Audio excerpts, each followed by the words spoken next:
Hello guys, magandang araw po sa lahat at welcome back po muli sa ating channel. At ngayong araw nga guys ay may tatalahayin tayong barya na piso sa BSP series year 2015. So, tatlong variation po kasi ang meron ang 2015. So, ayan, ang tatlong klase ng 2015. So, ano ba talaga yung ating dapat hanapin at alin po yung may malaking collector's value sa tatlo. So, die 2 at die 3 lang po ang variation ng 2015. So, dalawa kasi yung die 3. Isang frosted at isang common na die 3. So, ngayong araw guys ay tatalahayin natin itong year 2015 at aalamin natin ang kanyang collector's value at titignan din natin ang kanyang bentahan naman sa online sa eBay. Kaya make sure na tapusin mo yung ating video para makuha mo yung buong detalye at nilalaman ng ating video. Para kapag nag-comment ka po ay tugma doon sa ating pinag-uusapan na barya. So ito guys na year 2015 na to na piso. So nag-uumpisa po ito sa year 2003 at hanggang sa year 2017. So ayan po ang mint year ng ating barya. So, itong ating hawak ay die 2. So, ayan. Ito po yung die 2 at ito po yung die 3. Ayan. At ito po yung isa pang die 3 na frosted. So, ayan. Bago natin talakayin yan guys, so alamin muna natin ang features ng ating barya na year 2015. So, ito pong piso na to ay standard circulation coins. So, ito po ay ginagamit pa natin hanggang sa ngayon. Kaya kung maghahanap ka po nito ay 100% na magkakaroon ka pa sa kasalukuyan habang meron pa. Kung ako sa inyo ay maghanap-hanap na kayo ng year 2015 at sasabihin ko sa inyo mamaya kung ano yung dapat nyong hanapin at dapat natin i-collect at may collector's value sa hinaharap na malaki dahil ito ay pinalitan na ng NGC itong ating BSP at hindi magtatagal ay madedemonetize na to at unti-unting mawawala sa ating sirkulasyon. So ito po, ang value nito ay 1 peso, ang currency niya ay piso at ang kanyang composition nickel plated steel, kaya ito po ay magnetic. At may bigat siyang 5.35 grams at diameter na 24 mm, thickness na 1.9 mm at ang shape niya round. Ang technique milled, ang kanyang orientation ay metal alignment. So ayan po yung features ng ating barya. At alamin naman natin kung ano yung makikita natin sa ubers ng ating barya. So, ang ubers po nito ay ito, ayan, makikita natin unang-una ang ulo ni Jose Rizal na facing right. Ayan, at dito naman sa bandang itaas niyan, mababasa natin Republika ng Pilipinas. So, ayan, at sa bandang harapan naman niya ang kanyang denomination, 1 piso. At sa ibaba niya ang kanyang pangalan, Jose Rizal. At ang kanyang mint year, so ayan, year 2015. At ang mint mark ng BSP. So, ayan, nasa ilalim ng balikat niya. So, ayan po yung mint mark. At yan po ang makikita natin sa ubers ng ating barya. At ngayon nga ay dumako naman tayo sa reverse ng ating barya. So, ano ba yung makikita natin dito sa reverse na to? So, ang unang-una nating makikita dyan itong seal ng Bangko Sentral. At sa taas naman yan, paikot, Bangko Sentral ng Pilipinas. So, yan po yung mababasa natin dyan at ang taong 1993. So, yan po ang makikita natin sa reverse at ubers ng ating barya. At ngayon nga ay dadako naman tayo sa collector's value nung baryang ating tinatalakay, ang year 2015. So, ayan. At pupunta tayo sa ating source, ang Endat Numista. Kaya punta muna tayo guys. Okay, eto na tayo guys sa Numista. Ayan, ang kanyang features, yung pinagsasabi natin kanina. Composition, nickel plated steel at diretso na nga tayo dun sa ating i-update na year 2015. So ayan, gaya nga ng sinabi ko kanina, ang year 2015 ay may tatlong variation. So ayan, 1, 2, 3. So ayan, so update natin lahat yan, guys. Ang unahin natin itong die 2 nung ating 2015. So eto po yan, ang die 2. Ang titignan nyo lang dyan, guys, yung cogwheel na to, yung parang sprocket.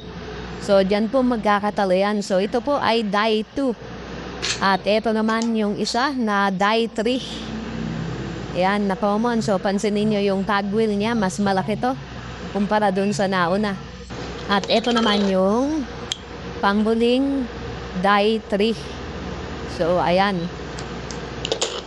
At nakikita natin dito, guys, ang die 2 ay may frequency na 22%. So, napakalaki. Ito yung pinaka-common sa year 2015, guys. So, ayan, reverse 2.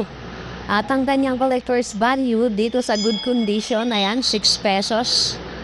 Sa very good, fine at very fine at extra fine condition, so same lang silang apat, 14 pesos.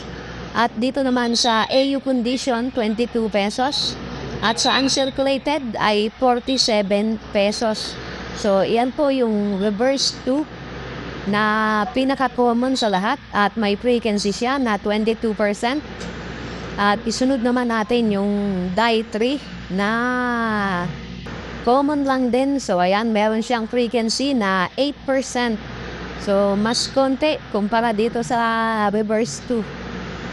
So, itong reverse 3 na masasabi nating common lang din dahil malaki-laki na rin yan or 8%.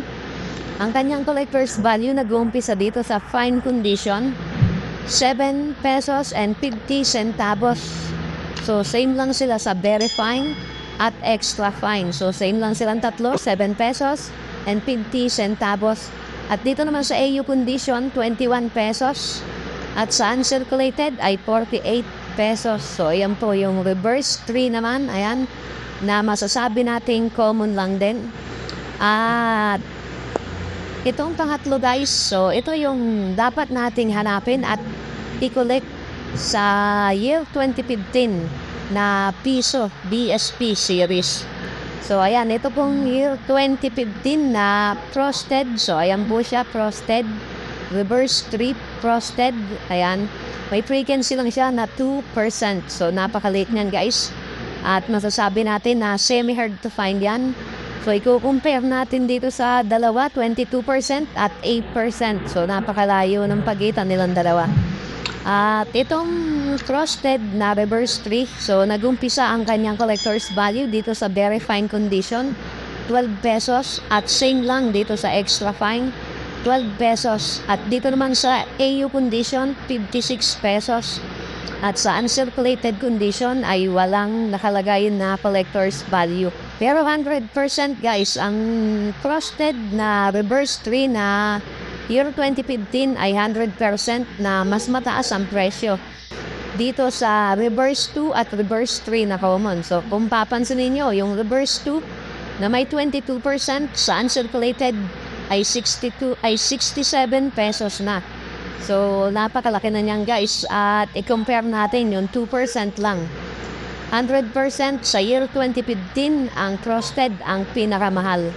So, ayan, guys. At gaya nga ng sinabi ko sa inyo, ipapakita ko rin sa inyo yung kanyang bentahan naman online sa eBay. So, ayan, bago tayo magpunta siyempre sa eBay, baka hindi ka pa po nakasubscribe sa ating channel. So, pasuyo na po ng ating subscribe button dyan.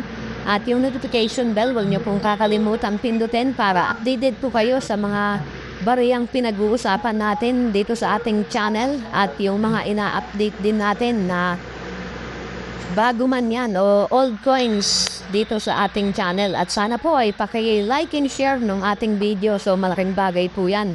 So para makagawa pa tayo sa mga susunod na video na bariya na ating tatalakayin. So, ayan guys, at ngayon nga ay pupunta na tayo sa eBay at so, ayan na tayo sa eBay. At makikita natin dito, ayan, meron tayo ditong year 2015 na parang cross siya guys, pero mukhang hindi naman.